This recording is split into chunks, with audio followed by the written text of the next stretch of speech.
It's the greatest product ever created. A delicious, nutritionally balanced food, a wonder elixir, proven to reduce the rates of diabetes, heart disease, and breast cancer. It's delivered on demand according to users' needs. It's essentially free, and I think it comes in some of the most beautiful packaging ever designed.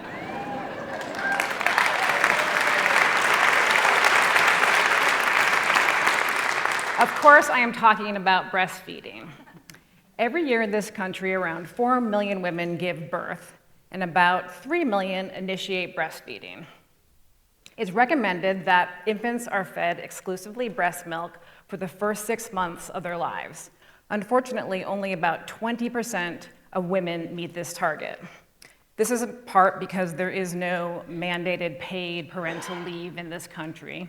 And actually, a shocking 25% of moms go back to work within 2 weeks after giving birth, making breastfeeding an impossibility. Labor Day 2006, I'm off of work. I am leisurely reading the New York Times and breastfeeding my second baby. And this is the shocking image on the cover of the newspaper.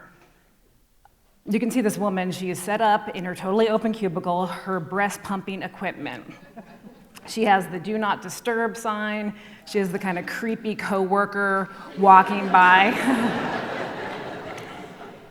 The article written by Pulitzer Prize winner Jodi Kantor was about the two-class system that has emerged around breastfeeding, where women who can afford to stay home with their infants, or women like myself with a supportive employer and the power to assert my expectations for a lactation room and the break time to use my breast pump, were successful in meeting their breastfeeding goals.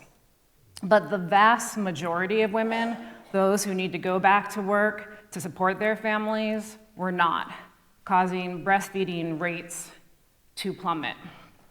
Now, all mothers get the message that breast is best for both maternal and infant health outcomes, but for only some of us was it an authentic choice. Jodi wrote about the dynamic of health begetting health and wealth begetting wealth, and the fact that this fundamentally human function, that which literally sustains life, had become a privilege and not a right. My struggles with breastfeeding came when I went back to work and I had to travel to go see clients or go to trade shows. In those circumstances, this was pretty much my option for using a breast pump. I was an anxious new mom, away from my family, exhausted, standing, making milk, using my baby robot of a breast pump in a place designed for the exact opposite function.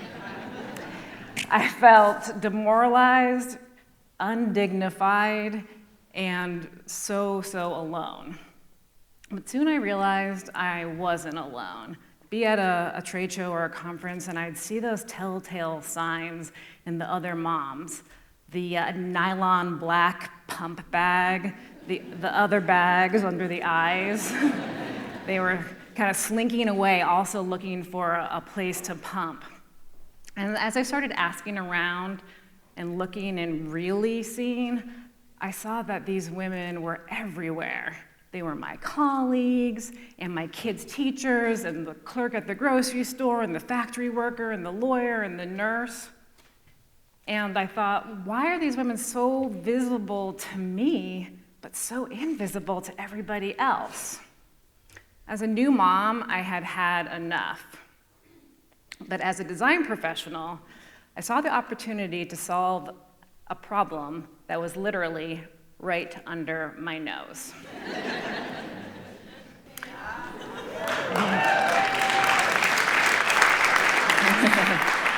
Our solution was incubated at a magical little design studio in Burlington, Vermont, where my co-founder, Christine Dodson, and I both worked. We like to think that there wasn't a problem we couldn't solve through great design. And we were experts at using brand to interpret radical new ideas into the broader culture, whether that be snowboarding or environmentally friendly household products.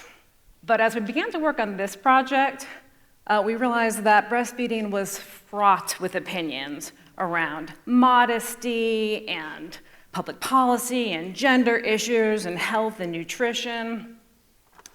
And we realized that because of this complexity and the fact that so much of our world has probably been designed by men, it was a problem that had gone largely unsolved. So Christine and I became the entrepreneurs at the design studio and set out to work with our colleagues to give new visibility to something that had become somewhat invisible. And we decided to start with a smile, our happy breast logo. The joyful nature of our freestanding lactation suites, with their curved walls and bright graphics, telegraphed something new to the world. We weren't about hiding breastfeeding, but celebrating it, a solution for wherever moms go or work, which of course is everywhere. We need to always think about engaging three audiences. Obviously, the moms who need to find comfort and efficiency in our units, the facilities who are purchasing them and maintaining them, often usually a male audience as well, and then of course, the broader culture. We see our units as a billboard that actually engages the conversation around breastfeeding, breaking down those barriers.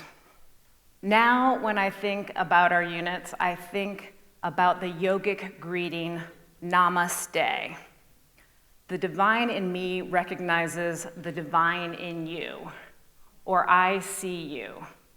The pods and the partners who place them are maybe for the first time saying to these moms, I see you.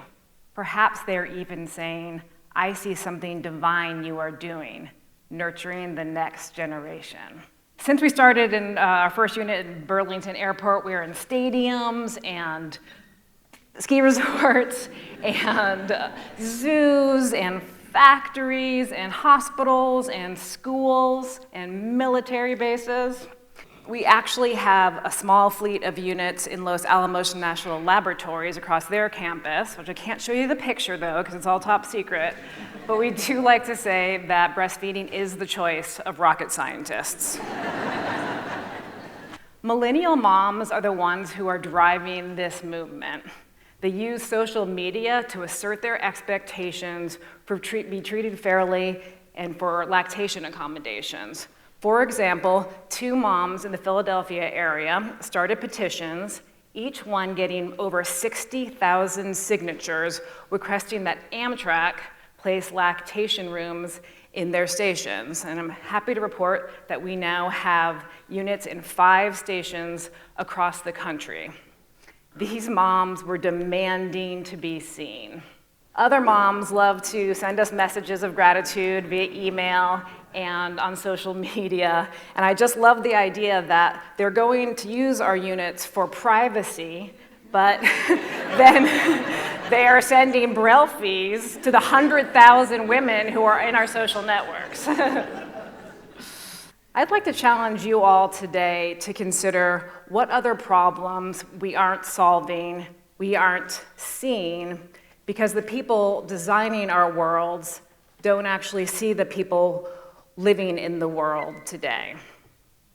We need to demand more of the people designing our worlds, the places we play, the places we travel, the places we live.